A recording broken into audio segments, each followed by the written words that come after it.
you can even watch back. Giving players all the props or put them on blast. We don't give no hot takes, only talk facts. We're giving all our devotion, riding high on this wave of emotion.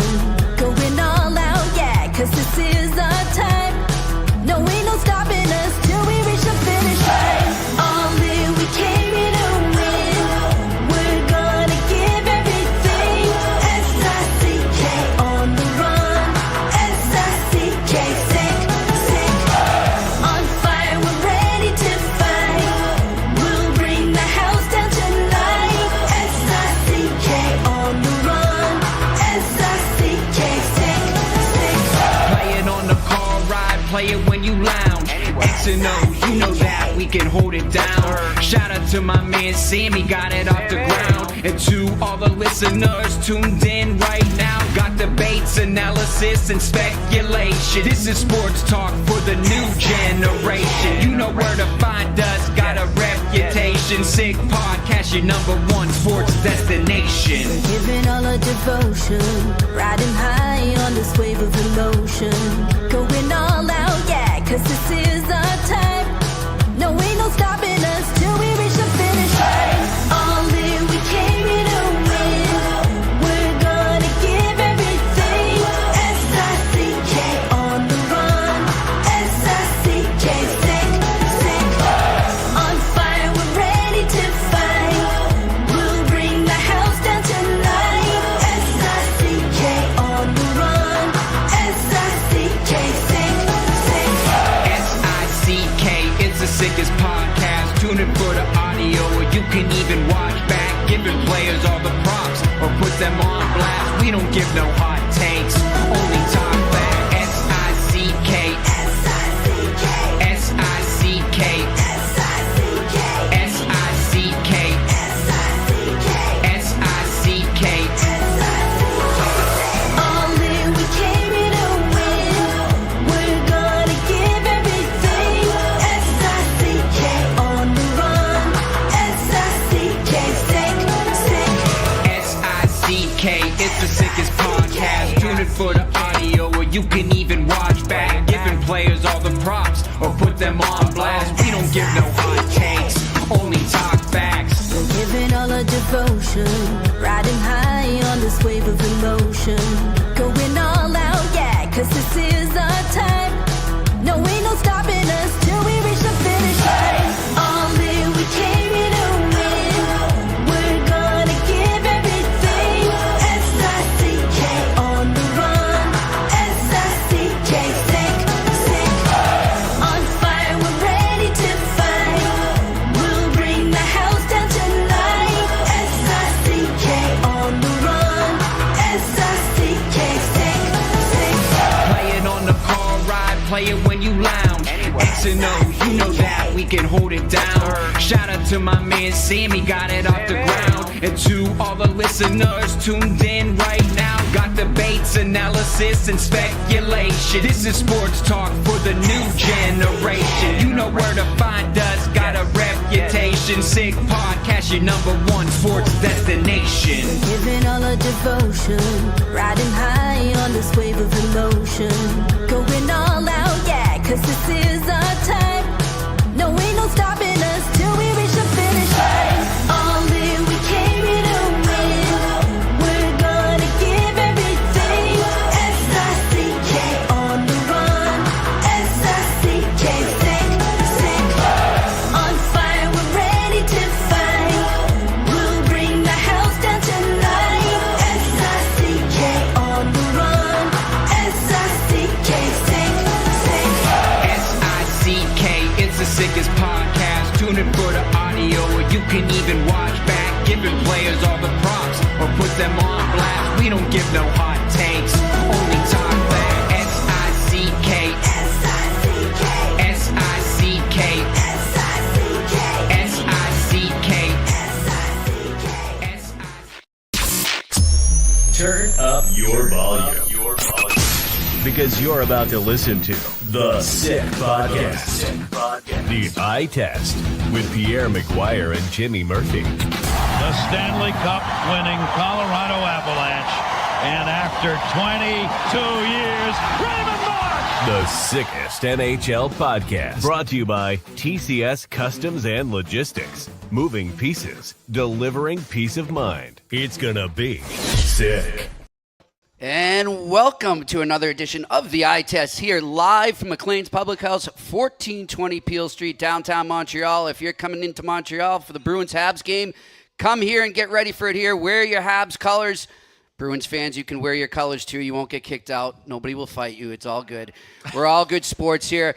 Pierre, McGuire, and Jimmy Murphy here live from McLean's Public House here on the Sick Podcast Media Network. Pierre, it's good to be back here. Yeah, this is my old hometown. Well, it's still my hometown, I guess. But, yeah, it's a nice day here today in Montreal. It did turn out to a nice day after the weather last night, and especially where you came from up in Trombone. I drove through a nice storm getting down here today. It was good. I heard that. Well, before we get into this one, Pierre, I want to tell everybody we have a beautiful bottle of vodka in front of us here. It's called Dirty Devil Vodka. There's an autograph on it. And there's an autograph of a goalie that you know very well, and you broadcasted many of his games. Who wore number 30 for the New Jersey Devils starting in 1992? Anyone? Bueller? That would be Brodeur. Marty Brodeur, a Hall of Fame goalie here, obviously a Quebec native, and he is part of Dirty Devil Vodka as well. His autograph is right on this bottle, and McLean's Public House and McLean's are running a contest. You can win it. You need to show up on Saturday for their game on Saturday before the Flyers at the other McLean's and wear as much Habs gear as you can, and maybe you will walk away with this wonderful bottle of what looks like tasty Dirty Devil Vodka from Marty Brodeur. You know what's the most amazing part about Marty Brodeur? In his draft year, which was 1990 in Vancouver, which happened in a football stadium, the 5th pick overall was a guy named Jaromir Jagr. Oh, yes. But the first goalie picked in that draft wasn't Marty Brodeur. It was a guy named Trevor Kidd. Trevor had a really good career. Yep. But Brodeur went at the 20th pick. Wow. And I remember looking at the table and talking to Scotty and the late Badger Bob Johnson and Craig Patrick and saying, that guy should have been in the top 5 of the draft. When he was 16 years old. Like, for people that are here in the bar, they'll know what I'm talking about. In Montreal, there's a goalie factory back in the day. Yes. And it was out in St. Leonard. And it was Montreal Bourassa. They were a midget AAA team. And some amazing goalies came through there. Uh-huh. Roberto Luongo was pretty good. Yep. Marty Brodeur was pretty good. Like, they had some guys. Jose Teodor. They had some amazing guys come through that program. Was Patrick part of that or no? No. Okay. No. But so all I can say is when he was 16, I tried to recruit him to come play college hockey for us. Marty was so good. He was so much better than the other players. It was players and goalie, but he was so much better than everybody else. Right. You just knew, Jimmy. Yeah, and I remember you telling me some stories just about the compete level and just the desire to win that he had at that age, huh? He was so athletic. His glove hand was so good. He could skate. He could handle the puck. I mean, he was just – there was so much about it. I remember one of the first times when he turned pro from St. Hyacinthe. He played in St. Hyacinthe in the Quebec League. Remember when he turned pro and Lou Lamoriello said, no, you're not playing here. You're going to Lou U. So he was in Utica, New York. And I, for whatever reason, I forget, I was coaching in the NHL, but I went to the game. Yep. And the late Herb Brooks was coaching Utica's farm team. Oh, okay. And it was in the old building in Utica. And I just remember it. I was like, he won't be here long. No. He's not going to be here very long. And I remember that year, too, Pierre, before he won the Cup in 95 when they took the Rangers to 7. Oh, man. And I mean, that he put them on his back in that Marty? whole playoff run. Yeah, Marty. Yeah. He was at another level. Yeah. He was for a long time. You know, Pierre, there's a goalie that's been playing for Boston College that could see some games here in the Bell Center soon that I've heard you on this podcast and on Mitch Melnick's show on TSN 690. Mm-hmm. You've compared him a bit to Marty Brodeur. Why is that? A lot of similarities in terms of their mental toughness. Okay. How they compete, how they play the position. Now, Marty was more of a stand-up, traditional guy. Mm-hmm. Fowler's more of a new-age goalie, but there's a lot of similarities. I've only seen Fowler really lose it once, and that was against UConn, against Mike Kavanaugh's team. Right behind the net there, Yeah, and he got a little upset, which I understand. It happens. Yeah. I prefer to have a player that gets angry than a player that rolls passive. over and passive. But Jacob's really good. He's a special player. He really is. That's one of the biggest topics right now here in Montreal, besides obviously the run they're on to the playoffs. What do you think will happen with that situation? What's your instinct? I think he'll go to Laval. I think when they get back from their road trip in the American Hockey League, they've been out west, and the American Hockey League is a really hard league. I don't think people understand. No, we've had this discussion. Pro hockey, if you're getting paid to play, it's hard. Yeah. It's not like working a 9-to-5 job. It's just a hard job. And so they're coming back. They'll come back from a West Coast road trip talking about the Laval Rocket. And then when I think they get back, I think that's when he'll probably join the team. But I don't know that for sure. Again, and I know we've said it a couple times here, but I'm glad you said that about the AHL because there is this just misconception about it, Pierre. And it's, I want to, before you say something, I want to point out there's a reporter out of Boston. She does some work with Ness and Gail Triani. I want to give her credit today because I thought instantly of you and how much you hype up the AHL, rightfully so. And she said, just because a player in the AHL scores a lot there doesn't mean it's going to translate at the next level. No. So there shouldn't always be this rush to get them up there. People need to understand that. And she mentioned Keith Aucoin and Chris Bourque. And she said, and no disrespect to them, what they did in the AHL level was amazing. And they deserve Hall of Famers in that league. Exactly. They deserve tons of credit for it. But a lot of fans just don't understand that. So go on. Well, what I was going to say is this for all our great fans in here. When you talk about the American Hockey League, it's not the minors. When you talk about the East Coast League, it's not the minors. It's professional hockey. It is. And the American Hockey League and the East Coast League, there's not a lot of separation point now because there's so many players. Go look at all the college free agents that have signed that aren't playing games in both of these leagues, but they're signed players. Yeah. Because it's hard to get in the lineup. Yes. We haven't had expansion in a while. Mm-hmm. So when we get another round of expansion, then it'll be easier for guys to get jobs. But I've had so many people in the last probably 6 to 8 days call up saying, how come this guy's not playing? How come that? It's not because the player's no good. Yeah. There's no spots. There's no spots. Yeah, that's what you said. There are no spots. You were saying that to me, I think it was like a week and a half ago. You said, watch the overflow into the ECHL. That you've never seen it before. It's going to be huge. And sure enough, it's pouring right now. Oh, it is. It really is. But I would just say this to everybody that calls the American Hockey League the minors. They're wrong. It's professional hockey, and it's high-end. It's the best developmental league in the world. Yep. It really is. It's not even close. I'm a big, Jimmy, I'm a big fan of the Swedes, big fan of the Finns, spent a lot of time in Russia, was part of drafting a pretty good player in Jaromir Jagr in 1990 with 5th overall pick. And Marcus Naslund was, I think, 16 or 17 the next year. Pretty good players. But I would tell you right now, there's not a better developmental league in the world than the American Hockey. Not even close. I hear you. Well, listen, let's move up to the NHL here, and let's go right. There's a couple NHL topics we want to talk about. We will get into the Habs Bruins, Isn't obviously. this awesome, by the way? Yeah. Thank you for coming, everybody. And I see two familiar faces here from Boston. I do. And one of my partners. Scott McLaughlin and your broadcast partner, Bridget's here. Bridget's here. Yeah. Bridget, so thank you for coming. Yeah. I saw them today at the game day skate. But yeah, before we get into Bruins Canadiens, and we'll do a ton of that, don't worry. A couple incidents going on in the last 24 hours. One of them last night, Carolina, Washington. An ugly situation here with Chatfield where he pulls sort of like an MMA move and throws the guy down to the ground in a fight. Dangerous. And I'm surprised there's no supplemental discipline at all. I'm really stunned at that because that could have gone really bad if his head hit hard. Even then, like in a fight, anything can go bad. Right. Whether you're putting a guy down on the ice or whether you're punching him in the mouth, a lot can go bad. So I'm glad you brought up the MMA. I talked this morning on a different podcast with Colby Cohen and Johnny Lazarus, and I said to them, I work with a lot of these young players in the summer, and what I notice is a lot of them have big-time experience training as MMA guys. Right. That's what it used to be when you train as a boxer. Yeah. These guys are training like MMA guys. That was an MMA move by, Chatfield. And I want to just say this for all the people in Carolina and the people, the Windsor Spitfire fans and people that are Vancouver Canucks fans. These are teams that Jalen played for. He's a good player. He's a great player. I think he's one of the most improved players in the league, and he has been over the last 2 years. And he's a pure stopper on the back end. This is not a knock on his playing ability. This is not a knock on him as a player. And you can ask Trip Tracy. For 2 or 3 years now, I've been telling Trip Tracy in Carolina, who's our great player, I've been telling him, this Jalen Chatfield's something else. He said it right here in the eye test when we had Trip on. I'm a huge fan of the player. What he did was wrong. Yeah. Everybody, I've made a bazillion mistakes. Probably more than Jalen's ever even thought of making. So we all make mistakes. Right. That was not good. as you say, Pierre, sometimes good people do bad things. Yeah, it happens. That was a mistake. Yep. Now, a lot of people are weighing in on this and have never been in a fight. Mm-hmm. Okay, as you can tell from my face, I've been in a couple. and all I'm gonna say is, like, I get it. Sometimes you just go blink. You go blinky and you get carried. Yep. You see red. Yeah, I get it. Mm-hmm. Done it. Mm-hmm. Never done that. No, and that could have gone really bad. I'm surprised there was no punishment at all, but it is what it is. And Pierre, the other topic I want to talk about today at Ottawa Senators game day skate.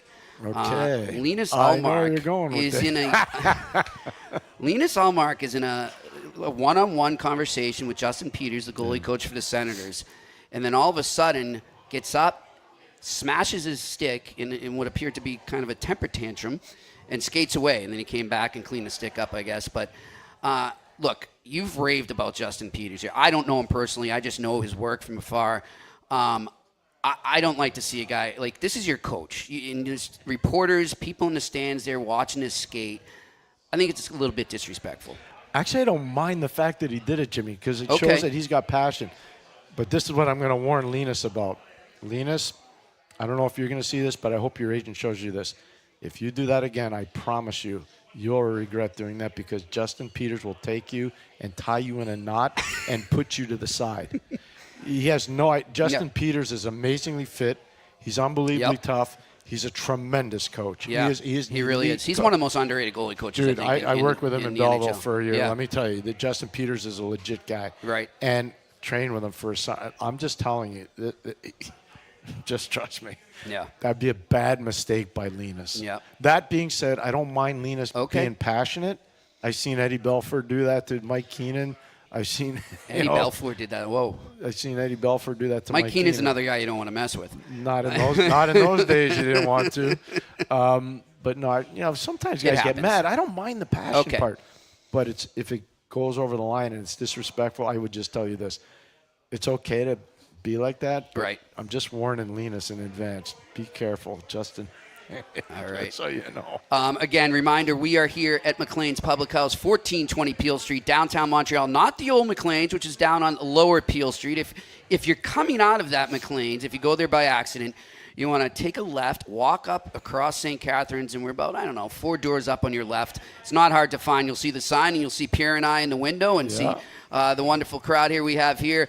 A lot of people starting to walk the streets with their jerseys, too. People want to see Marty Brodeur's vodka. There it is. There it is. I want to taste it, to be honest, Pierre, but not until when after we're the show. On the air, Jimmy. We have a rule. You're going to behave.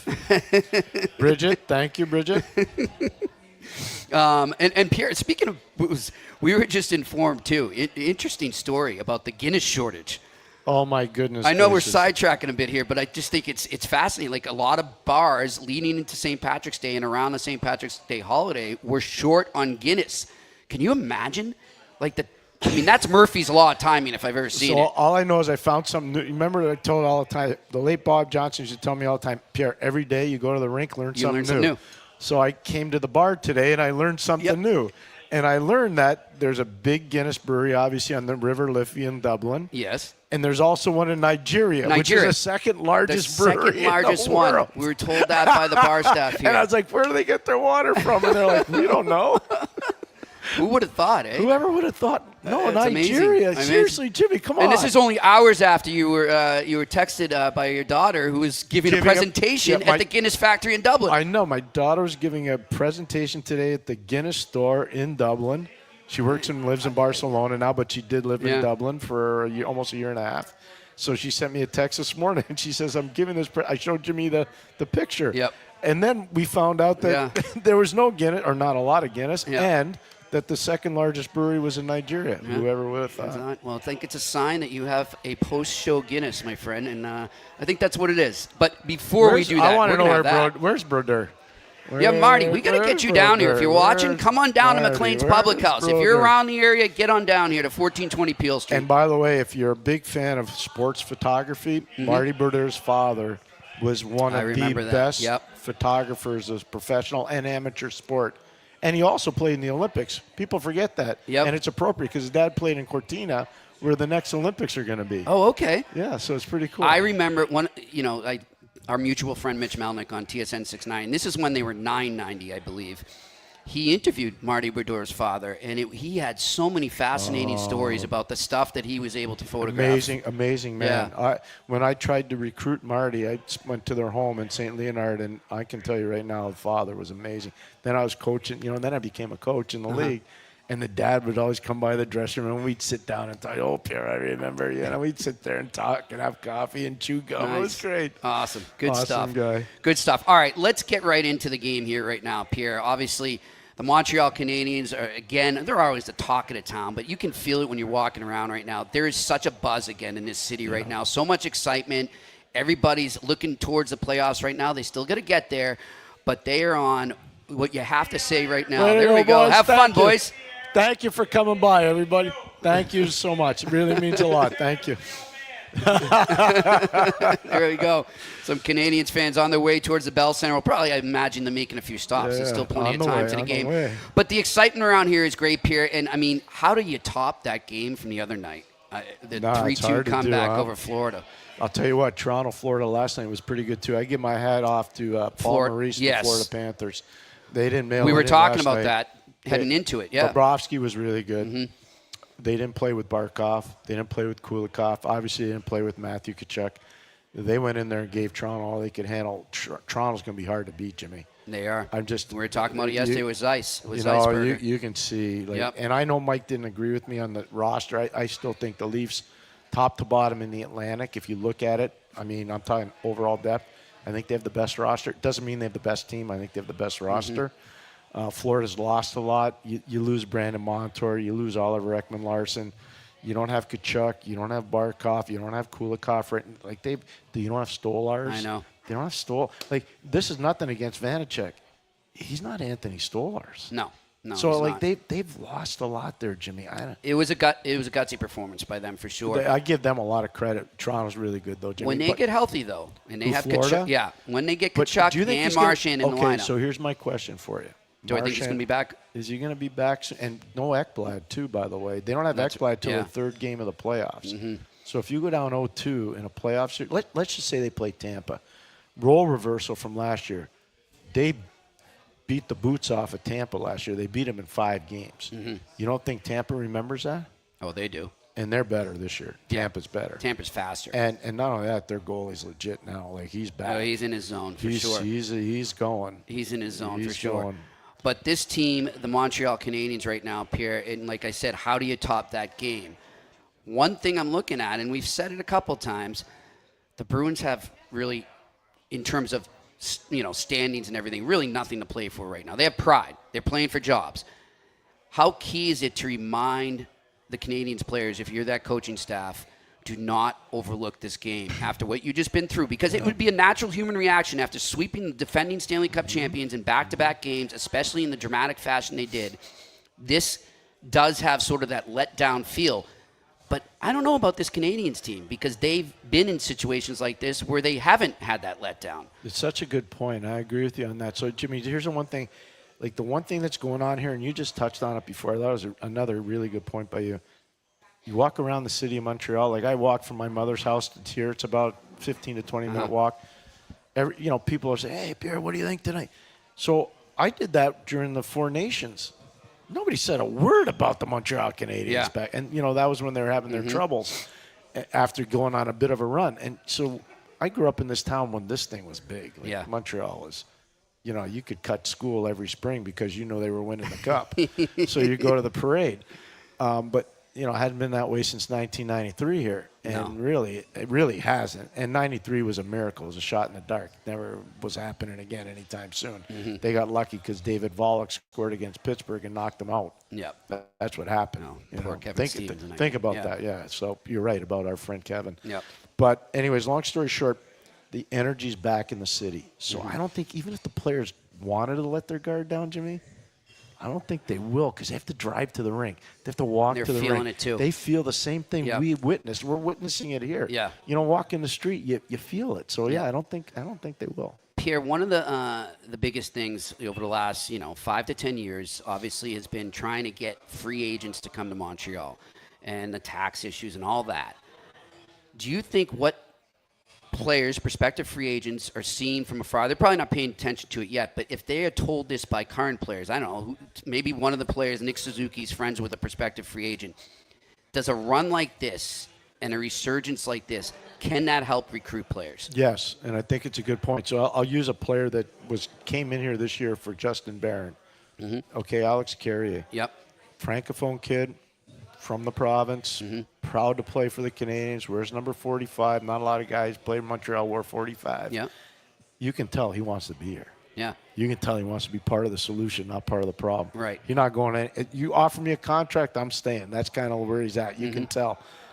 Suzuki, what you touched on there is huge. Yeah. Anglophone, Ontario-born. That's the big one right there. So people know. It's a hospitable place. You think Cole Caulfield's not going to try to sell guys and come in here? Oh, yeah. He will. Yep. You don't think Lane Hutson's going to try to sell guys and come in here? He will. So the internal recruitment, the referral business, it matters a lot in this. It does. Now, I don't want to be Debbie Downer, but I'm going to tell the truth.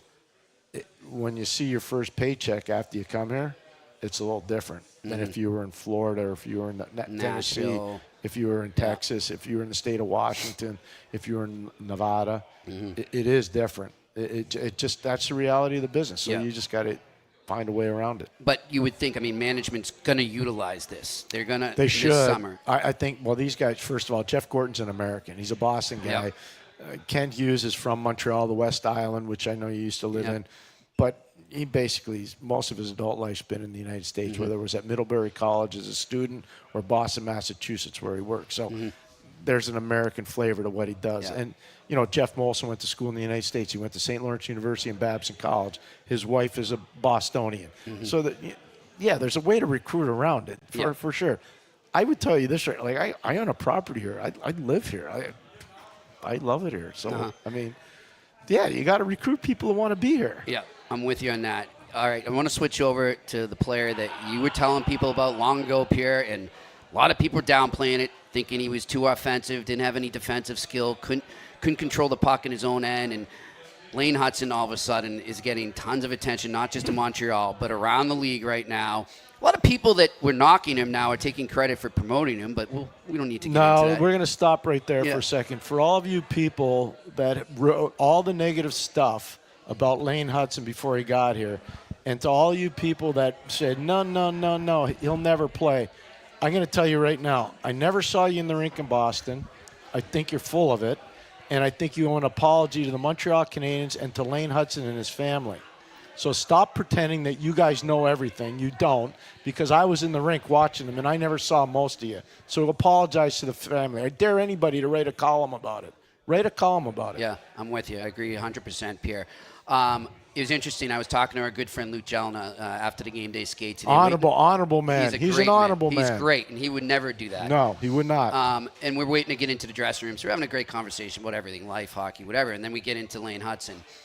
And he said that he's had multiple conversations lately with Hudson's teammates, specifically Slafkovsky, Suzuki, and they're just like, every time, like fans will say about a player like Hutson, right, and they said it about all the greats, when he has the puck, you pay attention because anything can happen. You might be missing greatness. Good or bad. Yeah, exactly. But he said his teammates are that way now. Like they're literally on the bench, and they might be, getting input from their assistant coaches or looking at their little iPads there, and they're, oh wait, Lane's on the ice, and they're watching for the next big thing to happen. Yeah.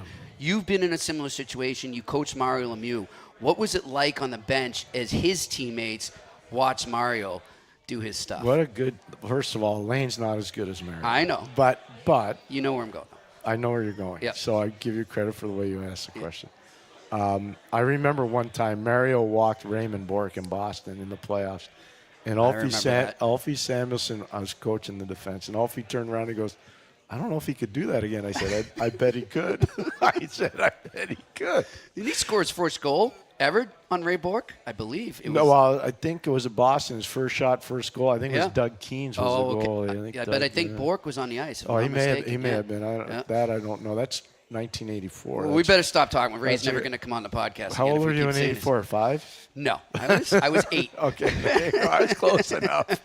But no, honestly, when you see greatness on the can you imagine? I had the honor of working with Paul Coffey or Mario or Kevin or Joey Mullen or Christopher Pronger. You see these amazing players that you had the honor of working with, and you study them, and you're going, wow, that's pretty amazing. Pretty amazing. So, I don't know. Like, Lane's really good, but he's not Mario. But he's magnificent. He really is. It's interesting here. And, Pierre, I just noticed, because I'm not used to this whole amazing setup here that we have, and thanks to Mark Afalo and his crew, was bringing the and heat Yellow, here, and Mark. Sammy's right here. By the way, it's great to see Sammy here in person. He's got to stop drinking all that beer. I know, hey? Jeez, Sammy. He's all right. He's good right now. He's good right now. But it's great to see him here at McLean's By the Public way, House, I'm only 1420 joking. Peel Street. I'm only joking. But anyhow, I forgot to sign into our link, guys, so we can see the questions later, and I'll do that as we're speaking here. But, Pierre, I'm listening to you. just going on with Lane, though. Yes. If you're looking at his game right now, and look, I heard you on the radio the other day, there's still things he needs to learn. Is he's continuing to get more attention? Yes. Not just from fans and media, but from opponents. What are you telling him if you're the coach? Because Lane? more people are zeroing in on him now. Nothing. Nothing? Just keep doing it. Go play. Okay. Don't change. You know what got you here? Just being yourself. Be yourself. Okay. Don't. Like, I remember, and I won't give you the player's name because I don't want to upset anybody, but the player was really good. And we were playing the playoffs, and he had a tough game. He had a tough first game. So I said to the boss, I said, you want me to say anything to him? He goes, no. He knows exactly what he has to do to be better. Don't bring up any negativity with him. Just let him go play. Just, okay. And he did. And the guy was unbelievable the rest of the way. But, I was waiting for the boss to crack the whip, and he did not. He did not. Good stuff. Pierre, the other thing, Montreal right now, Nick Suzuki's the other topic everyone's talking about. What are they saying? Nothing good. Can you believe? No, just kidding. Don't get me. So go ahead. I want you to. I want to know from the Four Nations until now, what specifically has impressed you about him, whether it's his demeanor, whether it's what he's doing, the way he plays. What specifically right now have you noticed that is elevated? He's making everybody around him better. Slavkovsky's been better. Caulfield's been more consistent. The power play's been much more consistent. I think they're around 23, 24%, if I remember correctly, Jimmy, somewhere in there. And I told Mitch Melnick, our good friend, before the season started, I thought once Lane Hutson got to be the quarterback of the power play, it'd be around 23, 24%. I think that's kind of where they are right now. But Nick's a huge part of that. The biggest thing to me is just he wants the puck, and he makes everybody better when he has the puck. Yeah. He really does. Yeah. So I know I've said this to you. There's a Joe Sakic element to his game that's not ever being brought up. Joe was as good as there was for a long time in the league. And you ask anybody that played against them or drop a plan to stop them. Suzuki's kind of the same way. Yeah. Just they shoot different. One's a righty, one's a lefty. I hear. All right, let's switch over to the other side of the ice because the Boston Bruins are still here. I know they're in the middle of a tough season right now, and going down the stretch, it's got to be tough when you know that you have no chance to make it anymore, and everybody's talking about lottery pick and all this. Have you been in a situation like that as a coach? Where how do you handle it? Like, how do you keep the room together? You're fighting for your job. You hope your leaders are strong. You know, when Charlie Coyle got traded out of town, when Marchand got traded out of town, you're starting to wonder, okay. Brandon Carlo. Yeah, Brandon Carlo. But who's the leader of the team? And I know McAvoy's hurt, and he's kind of the next leader up. But you start to wonder, Trent Frederick gets traded out of town. You know, I don't know how much cachet. Bridget would know better than I, but I don't know how much cachet Trent had in the room. Right. But I know he was a respected part of the organization. I know he was. So you start looking at it and you say, okay, who's going to lead us out of this trouble? Yeah. But, you know, so if you're as a coach and you don't see a deep lineup for that, you got to start making some decisions. The thing to me with Boston is amateur drafts haven't been good enough. The evaluation of talent last summer at the free agent level is not good. And, you know, we've talked about Lindholm, and we've talked, Elias that is, not Hampus. Elias Lindholm, and we talked about Zadorov. And I told you before last summer was over that that would be a problem. I remember it. I was sitting in Vegas right after the draft. I remember it. And so you need to debrief as a staff and say, what did we do right and what did we do wrong? And whatever we did wrong, we have to fix it. Whether it's, you know, we overvalued this or we undervalued that. but they have to do that internally. It's not an easy – listen, it's a hard exercise to do. Yeah. Because you're hurting people's feelings. Mm-hmm. But again, this isn't a feelings business. No. This is a results business, and you got to do it. You talk about the leadership void that was left there with all the moves at the deadline.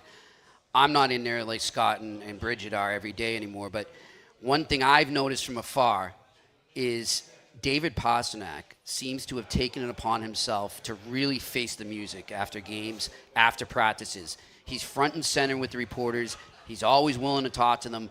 I didn't see that before. Maybe that was just because he didn't need to, because of the core they had. It wasn't really his job.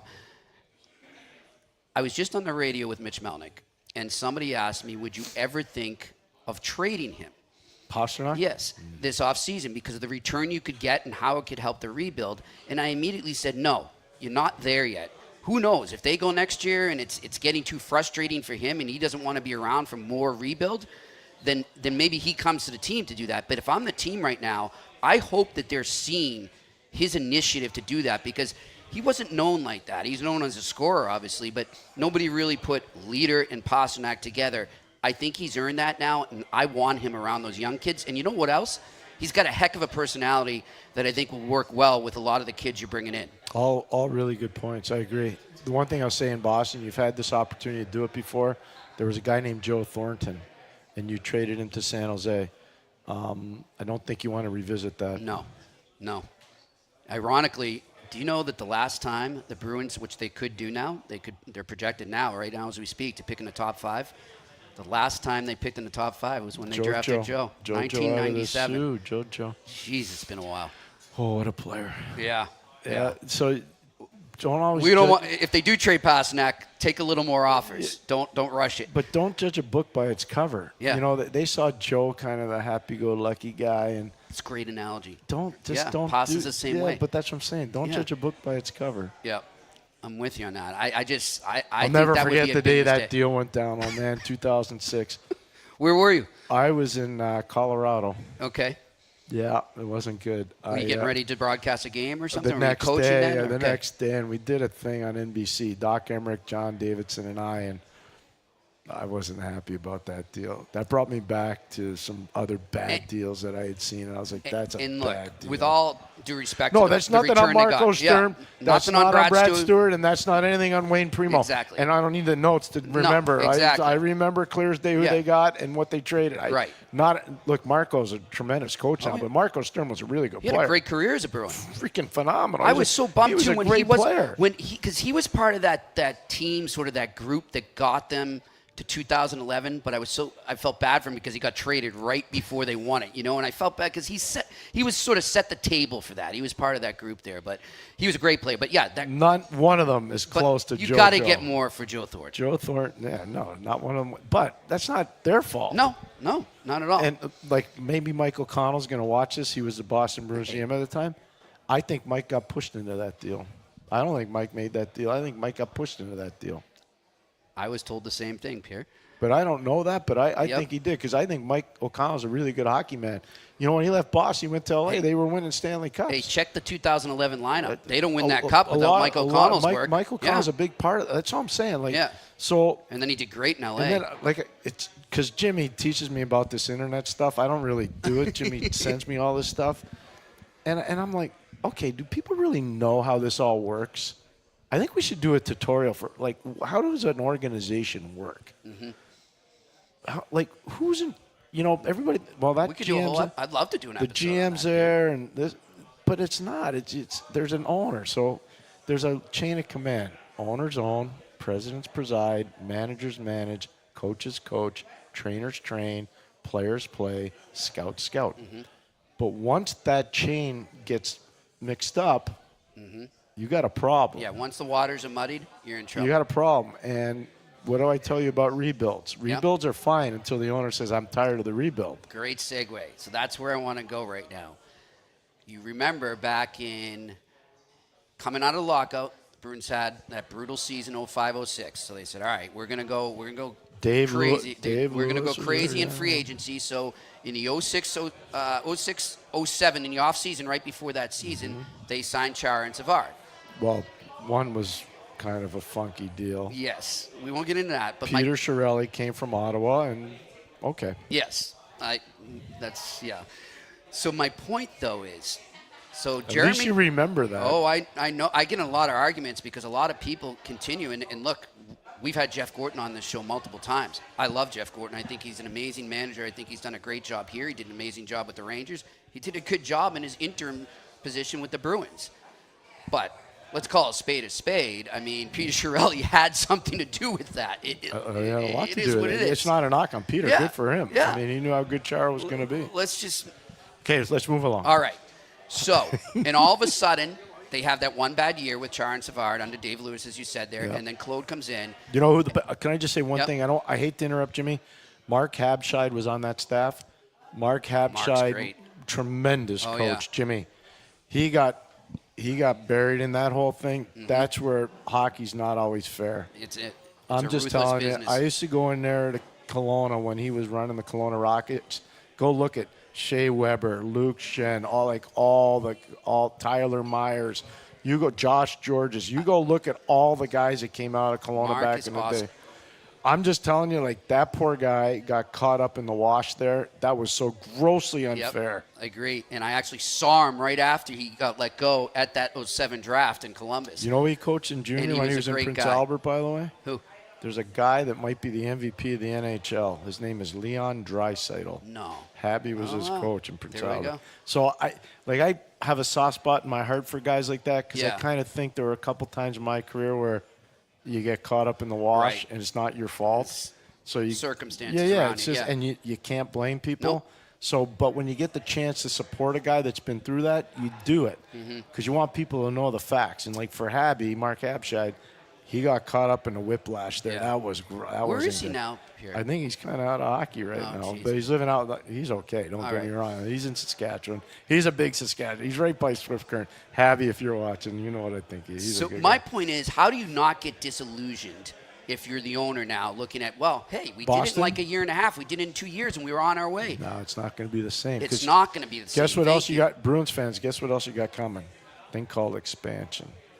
So you're going to lose a player. You're probably going to lose 2 players because there's going to be at least 2 teams, and I think there's going to be 4 teams. Eventually, Yeah, I do. If you were an owner in the NHL, would you, if you had a chance to have an expansion brotherhood, would you turn down $1.5 billion per team? No, No, no, no. no. So Are the players going to get a share of this? you'd have to ask Commissioner Bettman of that, Jimmy. Okay. Why don't you call your friend? Because I know you're friends with Deputy Commissioner Daly. Why don't you call I him? will up? ask Deputy Commissioner Daly, and I'd like to talk to the NHLPA Executive Director You can, Marty and Walsh. I know about you're that. very good friends with So Mr. Walsh. We will. I'm interested in that. But back to what I'm saying is, I think there's the thing I'm worried about. And you say the owner can interfere with that. I am worried that there's going to be a disillusion there that they can just do a quick. talking about return. in Boston? Yeah, right now. I mean, I'm already hearing people saying, "Oh, well, look what the Caps did." Come on, really?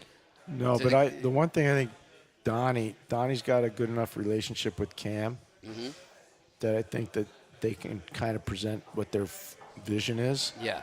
Don't rush this. You can't, but here's the thing: you got to, if you're going to do a vision thing, you got to do it almost every week, and it's got to be eloquent. Like you got to say, "Here's where we thought we would be. Here's where we actually you gotta are." keep showing the progress every or day, the every regress. week, every Yep. week. You have to. You know, I kind of lived through this in Ottawa when Mr. Melnick was alive, and we were definitely trending the right way. And you can see the Right. byproduct now Exactly. is there. But if you don't do it on a weekly basis, and you got to make it eloquent, Yeah. so that everybody understands it's important, it's not going to work. All right. Well, listen, we got to talk about our sponsors right now and then get to our Q&A because they're lining up here. See you, Bye, Scott. Bridget. Bye, Scott. Thanks for coming. Thank you. Have fun tonight. But let us tell you right now about our wonderful sponsor, TCS Customs and Logistics.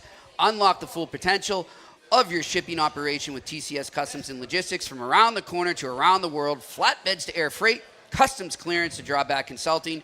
TCS is a one-stop shop for all things transport, moving pieces and delivering a peace of mind. For no obligation customs or freight quote, contact sickpodcast@shiptcs.com.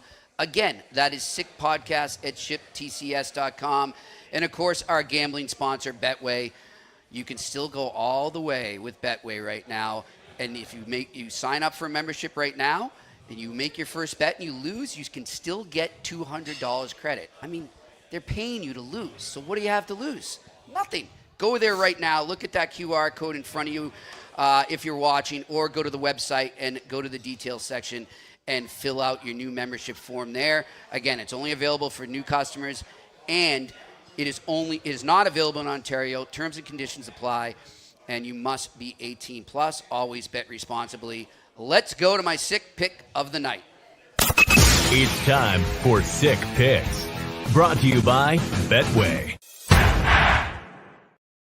All right, I'm going to go right here. I'm going to start here, right in this city, Montreal. The Montreal Canadiens hosting the Boston Bruins. The Canadiens come in, as you would expect, heavy favorites at minus 205 on the money line. The Bruins are plus 170 as underdogs. The puck line, minus 1.5 at plus 130.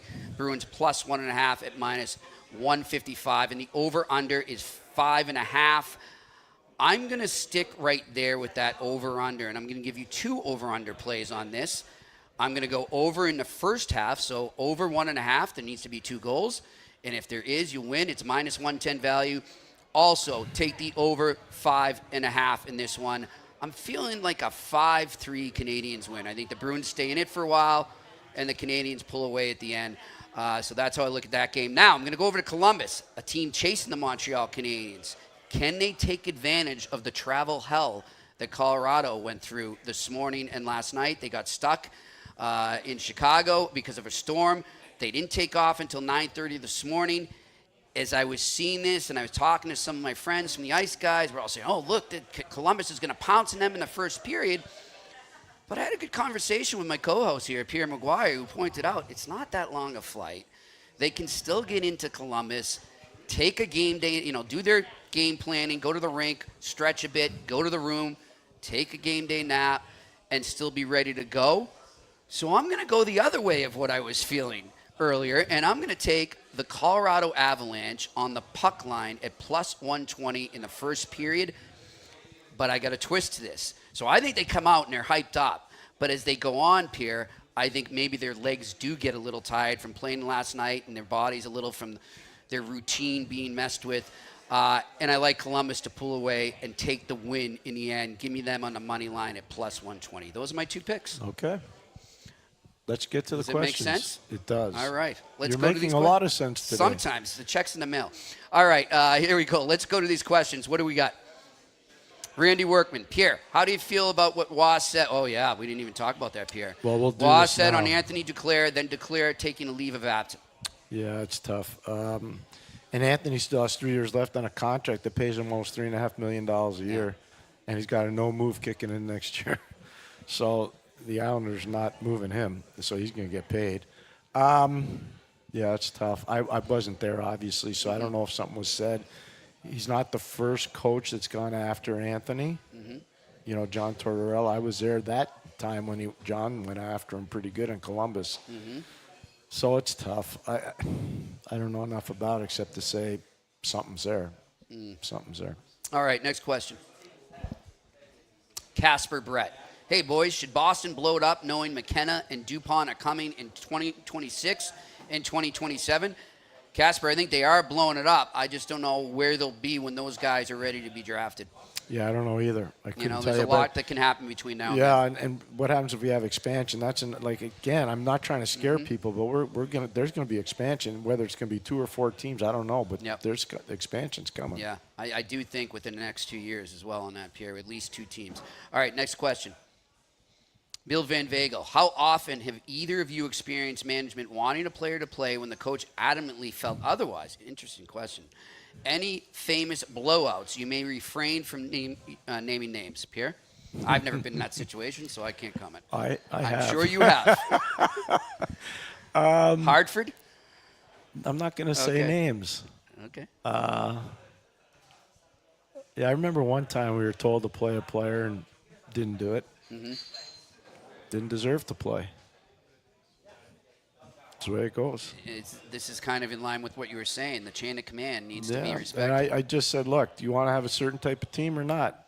I'm tired of getting sand kicked in our face. Mm-hmm. So I'm not dressing these two guys, and I didn't. Sidetrack quick on this because kind of a similar topic, because Joe Sacco was getting a ton of flack from Boston fans that he didn't play Fabien Lysell against the Washington Capitals the other day. And his reasoning to me made total sense, but a lot of people couldn't seem to comprehend it. He said, look, he's not a physical player. He's more offensive finesse. And I just don't think he handles that lineup across the ice there. I just don't think he's fit for this type of game yet. I have no problem with it. Do you agree with him too? 100%. Yeah. Dress your lineup for the best success. So some teams are slick, some teams are skillful. Right. Some teams are ground and pound. Washington's kind of a combo of both, and they're big. Yeah. They're a big team. Remember the whole dilemma, too, when the Bruins were on that cup run against when they went to Vancouver, and everyone was, why aren't you playing Sagan over Sean Thornton? Well, It game 7 will show you There you everything. The Merlot line was good. There you man. go. They were good. All right, next question. Randy Workman, Pierre and Jimmy, do you know anything on the goalie the Flames signed, Owen Say? Yeah. He's got talent. Played at Notre Dame. Played at Mercyhurst before, I believe. Has upside. He's not beating out Dustin Wolf. Right. It's a long way to go there. A long way to go. All right. I can't say anything, pun intended. All right, next question.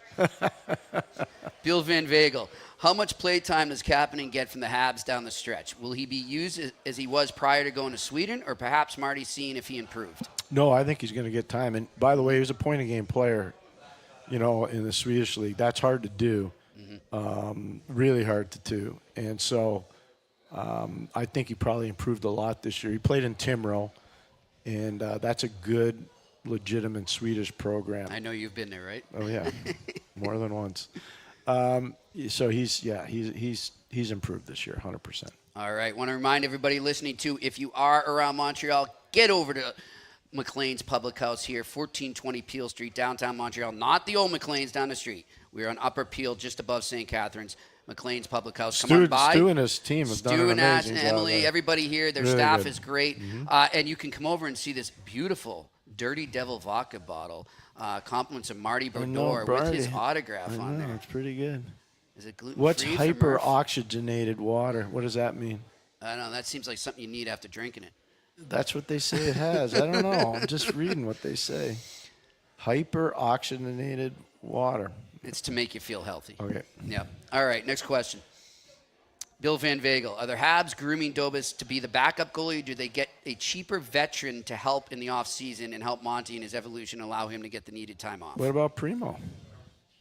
Why don't they make it a fair fight? Let Primo fight it out with Dobish. In camp? So Fowler gets in that down in Laval for a year. I like that idea. I think Primo's earned it since he's gone down there. Turn it into a street fight. Yeah. See who wins. And then whomever doesn't win, they get moved to another team. Yep. Create internal competition. It's not a bad thing. It's a good thing. All right, next question. Ron LaRoque, what is Suzuki taking the team on his back comparable to for both of you? Well, I'd say Sakic when they moved from Quebec to Colorado. I know they had a lot of good players, but Joe took everything and took it personally, and that's what it reminds me of. Yeah. I look a little, I know everybody makes a comparison and think it's a little unfair at this time, but reminds me of Bergeron a lot. What he's done. That's fair. That's Yeah. a good. I mean, the supporting cast, Bergie had probably a little better. Oh, yeah. Same with Joe. Joe's supporting cast was better, but those are two good ones, I think. Yep. All right, next question. Michael 7018, Pierre, how much and what term average would you give the approximate range, et cetera, in parentheses, Hutson on his new contract? Well, you got to go off. You're probably working off Hughes, McCarty. So what you do is you got to create comparables. So you're probably working off Quinn Hughes. You're probably working off Cale McCarr. You're probably working off Devon Taves.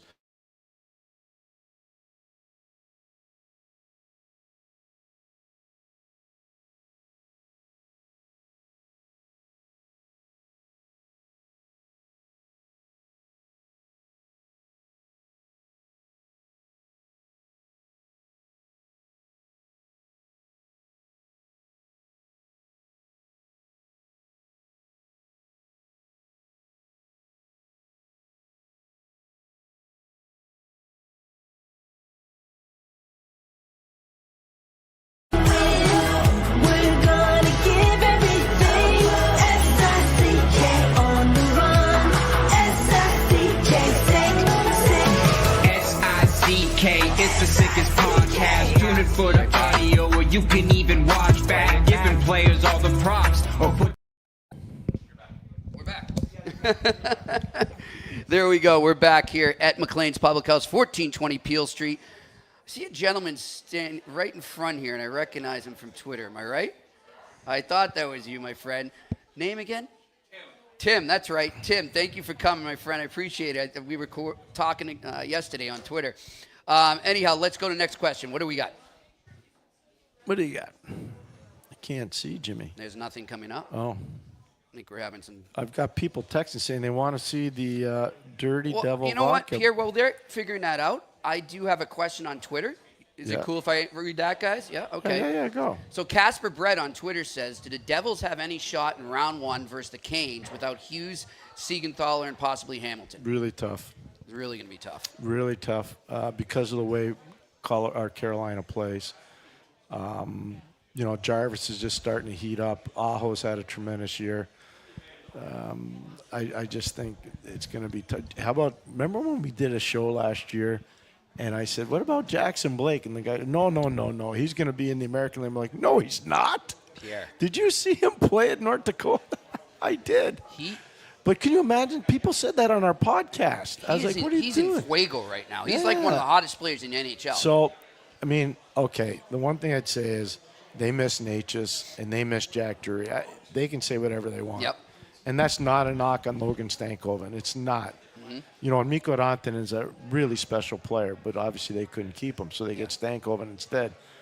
But do I think Devils could beat him? Probably not. Not without Markstrom being superhuman. He'll have to outgoal Freddie Anderson. That's exactly where I was going to go. I said the one chance they have is in goaltending, and obviously based on the way Markstrom has been over the last month, I sound like an idiot saying that, but if he can find his game, then I think they have a chance. Because on paper, okay, not what he's been the last month. Well, those 3D are tough, Jimmy. I don't think you realize that's a lot of loss back there. But still, I think Markstrom could steal a game or two if he's himself. He'll have to I don't know what's wrong with him. I really don't. No, and not having Jack Hughes is a problem. Yeah. I mean, Nico Hischier's a heck of a player. We all know Nico Hischier was a heck of a pick.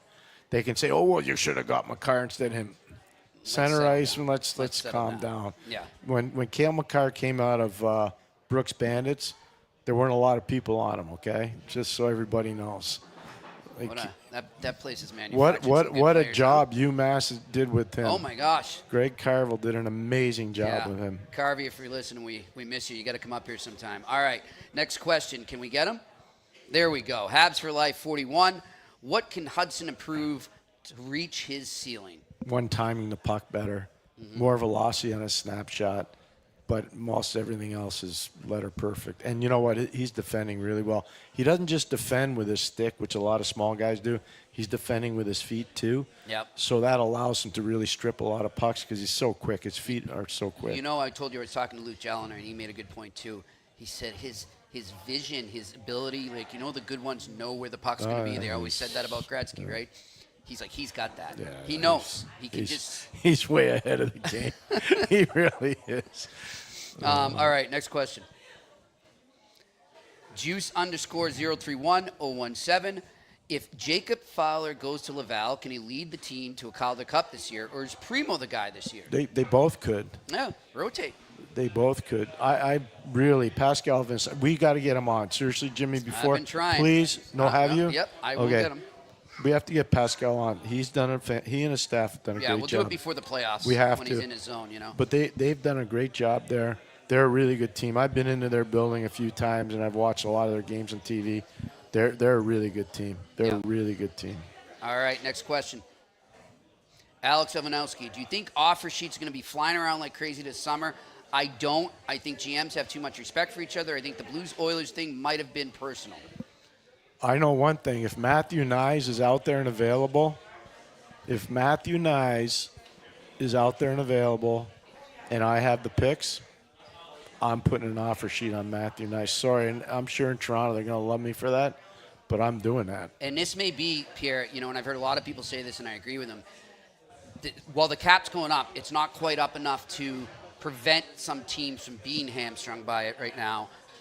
You know, and Jimmy. I think this is the summer to do it. If you're going to do it now. Why do you think because it's not going to matter later.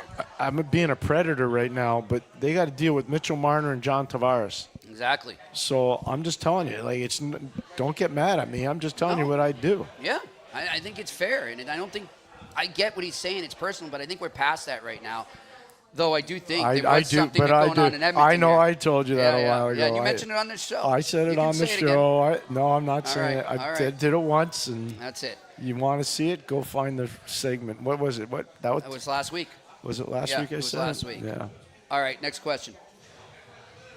Ron LaRoe. What's up, Ron? If Toronto doesn't get past the first round, will there be a core shakeup? I mean, you'd think they would have to be, no?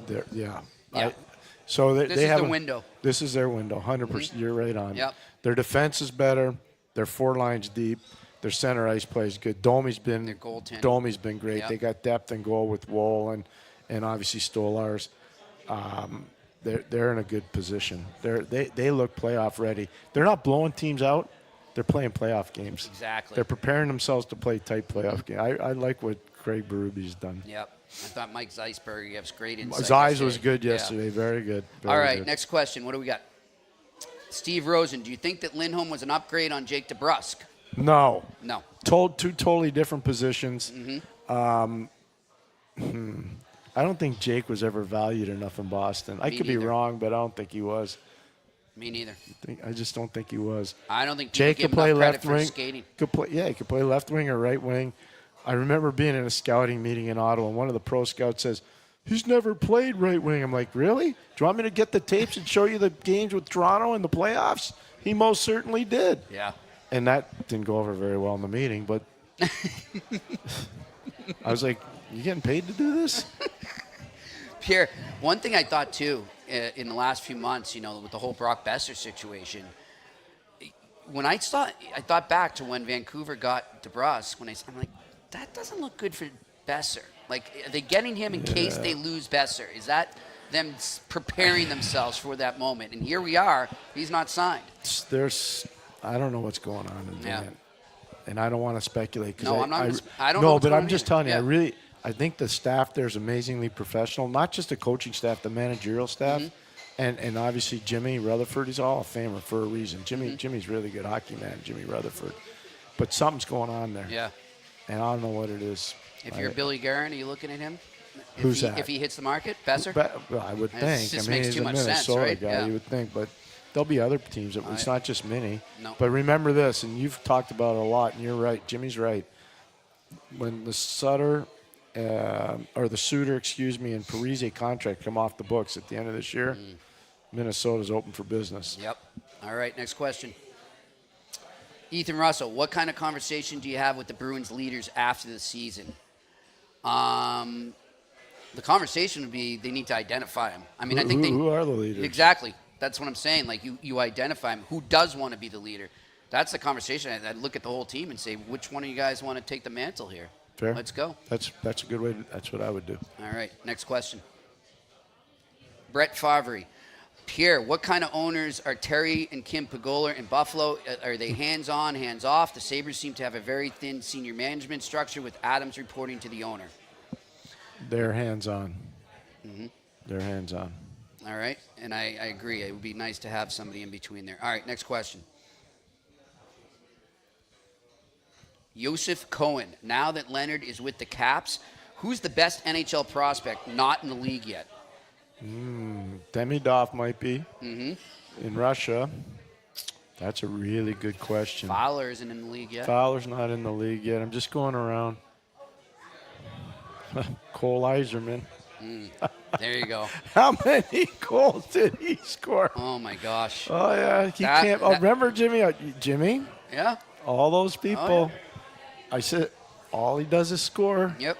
Don't worry about the rest. I remember when he scored that overtime goal a few weeks ago against UMass at BU in the Hockey East. And I looked at my daughter and I showed her the tape and she goes, "Wait, so Pierre said this when?" I did.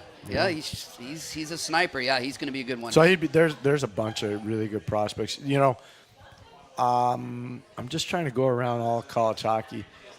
Michael Hayes is a really, really good. So to say one is better than the other, there are a lot of them, but it's hard to go past Demi-Doff. Demi-Doff is it's really good. All right, next question. Hey, Pierre and Jim. By the way, notice that we just named 3 Habs prospects. What does that say about their future? Yep. All right. Hi, Pierre and Jimmy. Do you think plans of expansion might be delayed due to what's happening in North American economies and projected recession coming? No. All right. Next question. No, can I just say why?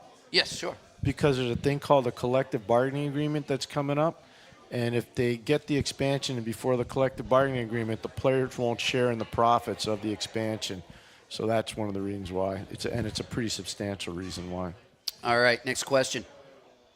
The Inglewood Jack. Pierre, what do you know about Joseph Dunlap from Ohio State University? I just know that he's a really skilled offensive player. I've seen him play. Skilled offensive player. All right, we're going to do rapid fire here as we wind him down. What's the next question? Ethan Russell, what kind of structured upper management president does Buffalo need to bring in to help Kevin Adams? I think I know what Pierre's going to say. I'll let him say Pierre's it. not saying anything. Okay, Ray Sherrill. Next question. Ethan Russell again. Thoughts on Dalton Bancroft? Feel like you can't go wrong with a Cornell player. Who asked that question? Ethan. Ethan? Our UMass man. Yes. Dalton's a good player. I've watched him play for the last 4 years. Big, straight line player. Finishes checks. He's not going to produce nearly as much offense as you think. The ECAC was a down league this year in terms of offensive capabilities and defensive structure. But he will play in the NHL. He will play in the NHL. All right, next question. FFFF, nice to see Montreal without snow. Does the Montreal...